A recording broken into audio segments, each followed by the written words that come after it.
On today's episode, I spoke with Jimmy Daly about building a community from scratch. Jimmy is the founder of Superpath.co, which is a community for content marketers based on Slack. It also has a job board and courses, among many other things. And we really were able to dive deep into how Jimmy has built this business from zero to where it is today. So let's get started with the interview. So to start off with, I do want to level set, get a little bit of background. So if you wouldn't mind just sharing what you're building with Superpath and maybe the reasons behind why you built that, what the business looks like in terms of, metrics, business model, things like that. And then I'd love to dive into how you actually built that through marketing. Cool. That all sounds good. Do you want me to just go for it and Let's start go for explaining? it. Yep, Cool. go. Superpath is a community for content marketers. I started the group. It lives in Slack. I should say that. So it's a Slack community. I started the group in spring of 2019 with no plans to do much of anything with it. But it was really good. I really liked it. Other people liked it. It started growing very organically. And about a year later, quit my job to pursue working on Superpath full time. So today it's a business, not just a community. Um, we have several lines of business, each of which is born from community needs. So that's one of the things I really like about this style of business is that you can pretty much listen to what people are talking about and try to build products and services that meet needs they already have rather than building things and trying to build the audience after the fact. So today we have a partner program, which is an obvious one for communities, right? Like you can run ads in our newsletter or podcast. We also do sponsored content. We recently did a state of content report with a partner of ours. Um, we have two membership options. So for $20 a month or $50 a month, you can get access to more community stuff, and then also additional resources like courses and one-on-ones and things like that. We run a job board, and then we also run a marketplace. So we actually source talent from within our community and then match those folks with companies, mostly SaaS companies who need help with content marketing, mostly writing, some strategy, some audits, and things like that too. So hope that's a good overview of the business today. Basically, there's a community and then four different lines of business on top of it. When you were just starting Superpath, what were kind of the core, whether it's documents or exercises that you did that kind of solidified this is the strategy that I'm starting with? Like how did you decide what you're going to start with? Did you do any positioning exercise? Like how in depth was that initial starting phase? I would say it was embarrassingly not in depth. I mean, it was so much of this happened by accident because the group was started as a side project. And I think I sent out invites to maybe a dozen friends in the content marketing industry. They joined, we started talking there. Word sort of got out by accident. And it was like that for about a year. So by the time that year had passed, the group had grown to several hundred members. And I was starting to think about, um, like, how do we professionalize this? Like, what if I took this really seriously? And so none of that stuff started until the group had existed for a little while. Um, I think the first big change that happened was that it had initially been focused so much on career growth. And while we still cover that, the topics have expanded significantly beyond that. Now it's like kind of anything a content marketer would care about is talked about in Superpath. And then that obviously comes out in the marketing stuff that we do as well. That was one thing. Another thing is that we're small and bootstrapped, so we can't afford to do a lot of big fancy marketing. And so much of our marketing in 2019 and still today in 2023 is user generated. So we try to the best of our ability to kind of capture the activity and the conversations and the topics that are happening organically and use that as fuel for growth in ways that feel comfortable to everybody. Like part of the value of a community is that it's a safe place to talk. So we don't ever expose anything that folks wouldn't want to expose. It's more like an example would be we run a survey within the group and then we report back on that data. Or another example would be we have an anonymous series that we call the 100K Club, content marketers who make six figure to fill out a form, basically like detailing their career and their salary history without their name attached to it. And those are extremely popular. So these are just like ways that we kind of leverage the collective knowledge and experience of the group to help us grow and attract more members. Around the time where you found out that like, okay, this kind of works, the MVP's proven out, you're going to double down and take it more seriously. What what did you do marketing wise then in terms of a plan? Like, did you put anything to paper, or was it still kind of just go out and find people through, social media, online posts, whatever? What was your game plan at that I think point? there was probably still the first year that I worked on this full time. I didn't have any like real tangible planned intact because I was still trying to figure out whether or not there was a business to be built here. So the group had existed, it was growing organically, but we had never made any money from it. And so my first test was, can we make money? And so we created the job board. That was the first thing we did. And I worked my personal network hard to start finding people who were hiring, seeing if they would post, working really hard to make sure people were applying and that kind of thing. And that worked really well. One beautiful thing about communities and extensions of communities like job boards is that they naturally attract people. So we've really never had problems attracting more people to the community or to our newsletter or to our podcast. Like that has always happened pretty organically. We've added about 500 people per month to the community for like 3 straight years. And we've never really done much to try to accelerate that because it's enough. Like I don't adding 1,000 people a month like doesn't necessarily help the community itself because the more volume we put into it, kind of the more challenges we have in terms of moderation and keeping things organized and like making sure it all runs really smoothly. But two, it doesn't like necessarily translate into additional revenue either. Um, so most of the marketing efforts have been a little bit more B2B, right? So like all the product and services we've rolled out have been kind of tilted towards B2B offerings. And so like we do things like case studies. I try to build lots of social proof, kind of like more like bottom of the funnel type stuff that I can use as part of a sales process rather than kind of more top of funnel stuff that we might use to attract more people. How do you think about retention then? If acquisition seems like it's kind of organically happening, you're doing enough there, what how do you think about keeping people engaged in that community so that they continue having a good experience beyond just, the first couple weeks where maybe they're excited? 1 year in, what does that look like for Yeah, you? that's a great question and one I spend a lot of time thinking about. One thing we do is we try to create very sticky elements of the community. One example of that would be there's a channel in the Slack group called freelance gigs where people can go to hire and then freelancers can go to pick up work. That has been incredibly sticky. That's one of the main reasons people join is whether they're looking to hire or looking for work. And one of the things that keeps people around because it's a pretty good source of new work. Another thing we do that's very sticky is we, on a regular basis, run AMAs. So we'll bring in, very experienced content marketer, make them available for questions for an hour. Things like that we've found to be very sticky. Um, versus some things which I find personally to be more interesting that aren't sticky. Like we have a strategy channel where people ask really, really interesting questions about content strategy, like stuff you're just not going to be able to Google. I think it's the most interesting thing happening in Slack, but it's not doesn't have like the same sticky quality as something like running events or a freelance gigs channel or things like that. In addition to that, we've also rolled out a paid Slack membership. So the group only as of a few months ago was entirely free. It's now split into free and paid sections. The paid stuff has been quite a bit stickier, and we retain people.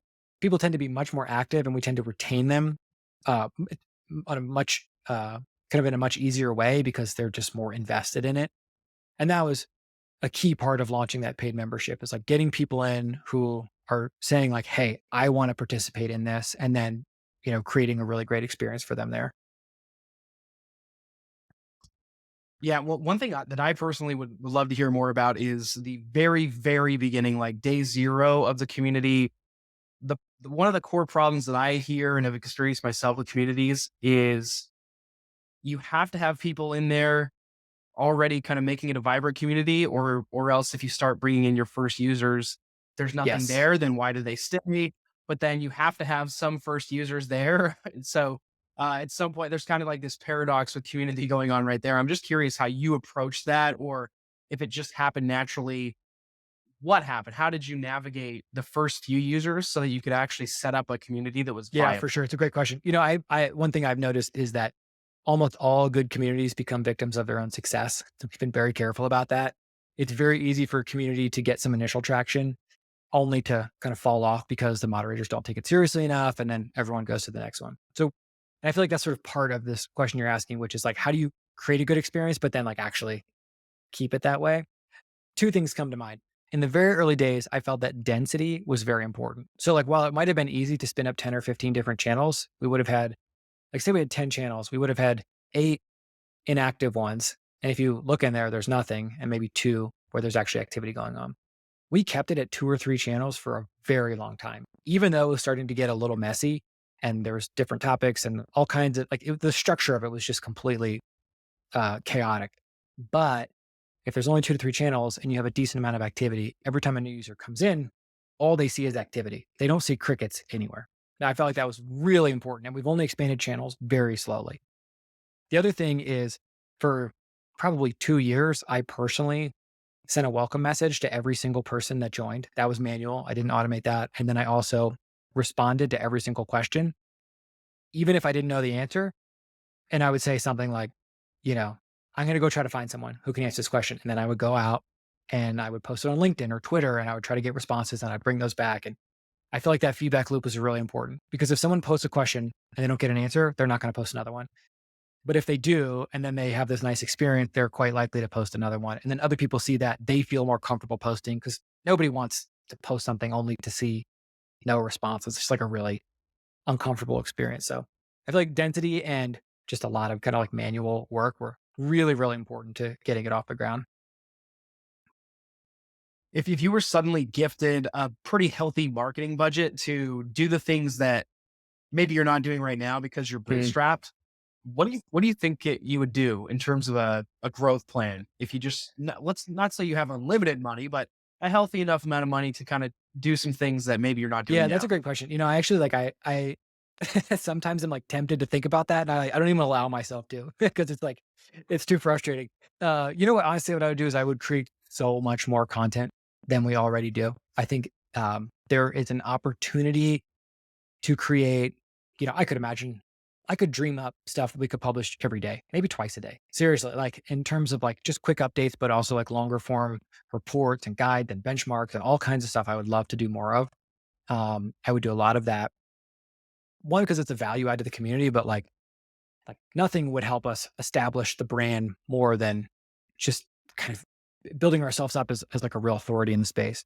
Um, the other thing I would do is I would build out a suite of tools for content marketers to further their careers and help their work. Like one example of that I think we actually might do, but we're going to do in a very bootstrap way, is build out a way for content marketers to host portfolios on Superpath, much in the same way that Dribble does for designers. I'm messing around with some no code ways to accomplish that, but I would love to just throw like 100K at a great developer and designer and let them make it happen. Let's say if you go back to the kind of the beginning versus now of starting this, take me through your messaging and how that's changed. Like, how did you describe or sell the community day one? And how is that different? How has that evolved over time to where you are Yeah, now? that's interesting. It wasn't called Superpath. That was one important thing. The initial name of the Slack community was the Content Marketing Career Growth Slack group. Like really a mouthful. Yeah, but it did accurately describe like what was happening in the group. Like the original intent was like kind of senior-ish content folks talking about careers and salary and things like that. I think we've stayed true to that ethos in many ways, but I felt it was important to establish like a proper brand. And now most of our messaging is around um, the community being a safe, supportive, inclusive place for content marketers to learn and expand their networks. So a lot of what we do now is like if you go on our any landing page on our site, if you look at our social stuff, like that's what you're going to find, like a supportive, encouraging, happy place to come be amongst your peers, or rather than like come talk about your salary, which is kind of like the first iteration of that. How do you think about the competitive Mm. landscape or your competitive analysis done? 'Cause there's obviously the filter of just looking at similar communities that you might be competing with, but then there's also like, are you competing with other job boards or kind of like secondary filters? What do you think? How do you think about your own competitive landscape right now? Yeah, that's a great question. Well, when I started this, there were no other Slack communities for content marketers. Now there's many and many versions of that, like you described. It's not just Slack groups. I think that we have a funding mechanism to keep all of this going, and I think that's very important. We have like, just as an example, like our marketplace is our primary source of revenue, and that revenue helps us fund a great community, and then the community is the source of the talent that we pull to make the marketplace work. Without a funding mechanism, and we do have a paid Slack membership. That's an option for $20 a month. You can join the Slack group, and that's great. But it's not enough. Like we have to have revenue coming in the door to keep the experience a good one and to continue growing it. So I feel like I actually think that potentially our competitive advantage is essentially endurance. Like I think we can do this for a very long time, and I think that over the past 4 years, or yeah, 4.5 years that I've been working on this community, we've seen dozens and dozens of competitors in various ways, like kind of come and go while we're still here because we have this way to fund the whole thing. So that's kind of what I lean back on. There's other communities out there who are doing an amazing job. Like Exit 5 comes to mind. That's more than just content marketing, it's sort of more broad marketing. But um, I think there's also room for all of us to exist and thrive because we serve just slightly different needs too. Well, let's talk about the form factor there for a second, because like Exit 5, I think there's still a Facebook community. You're on Slack. Other communities are going to use something like Circle or whatever else. What do you think is why Slack for you, and why might that not work as well if you were on Circle? How do you feel about the form factor, and if that makes much of a difference for a Yeah, community? the form factor is, I think, if not the single most important thing, it's in the top 2 or 3. I don't think we'd be where we are today if we were on Circle or Mighty Networked or another um, tool that's really purpose built for communities. I've tried them all. The experience is so much better than Slack. Slack is frustrating in so many ways to me, and it actually limits us in so many ways. There's just there's basically no features that help community folks out at all. Anything we do is rigged up through Zapier or whatever, but like it doesn't give me any any help at all. But everybody already has it on their desktop and phone. Everybody's already using it every day. And I think that quite a bit of the engagement we get is a result of the proximity of Superpath to whatever other conversations these people are having. Circle, I'm very intrigued by a tool like Circle, but I just fear that we would lose so many people in the process that it's not worth it. So I think we're married to Slack, kind of for better or worse. Yeah, it certainly seems a little bit easier to just, if you're going to respond to something, just zip over. Whereas with Circle, you almost get this feeling of like, I better write something longer form. Totally. It feels very content heavy, which good thing and bad thing, I Yeah. guess. I will say we use Um, Podia for our paid membership. So like the folks who are getting access to courses and one-on-ones, like all that runs through Podia, which is similar to Circle. So there is an element of that, but it's 99% Slack. Certainly.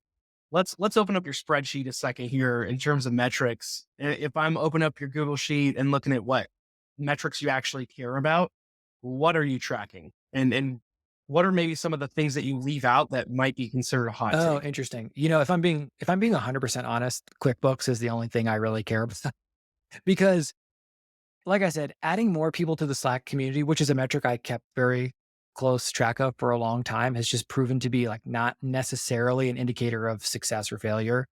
And at this point, whether I do a ton of marketing or none, we still seem to add hundreds of people each month. So I sort of just let that be for now. Maybe we come back to that one day. I feel the exact same way with traffic. Like we've gotten between 20,000 and 25,000 page views every month for like 2 years. It's like whether I publish a lot of content or whether I don't, it still seems to be like right in that same ballpark. So I don't pay that much attention to it. Um, so revenue is the thing that I care most about. Like I said, like without the funding mechanism, none of this other stuff works anyway. So I do spend quite a bit of my time thinking about our different lines of business, you know, nurturing those, the sales stuff, the customer support stuff, all that. And then all of that is kind of, um, you know, the way that we have our accounting set up, I can track the different lines of revenue separately. So I constantly looking at like, how's our membership doing this month? Like, how's our marketplace revenue doing this month? And those are the numbers I spend pretty much all of my time thinking about. Well, to wrap things up here, let's come full circle. You had mentioned kind of how you built this thing up initially with an MVP. It kind of worked. You double down on it, natural flow. If you had the opportunity to go back and speed this thing up 3 to 4 times faster, what would it have taken? What would you have changed to make it go faster? That's a great question. I think I would have done less. You know, like within 6 months of me working on this full time, we had 4 lines of business. And I think that was it's not that it was overly ambitious, it was just it spread me too thin. And I think that if I were to go back, I would either go hardcore community and make it paid and build out a paid community, forget about driving hundreds of users to it, like try to make the single best paid community experience that I possibly could. Or I would have gone the other direction and built out more like a media style business where it was really all about content. We're going to attract as many eyeballs for that content as possible and then monetize through partnerships and sponsorships and things like that. I think the marketplace thing that we have going could have fit into either of those models because like the we don't need that many content marketers on the supply side to make the whole thing work. So it kind of could have fit in either way. But I think I just would have focused more, not spread myself out so much, and just spend a little bit more time like validating some of the ideas that I had rather than just launching them and then they've been out there for years now. Like there's some that I think I would have probably been better served to do a little bit more testing and thinking about before I can invest the time to actually build stuff.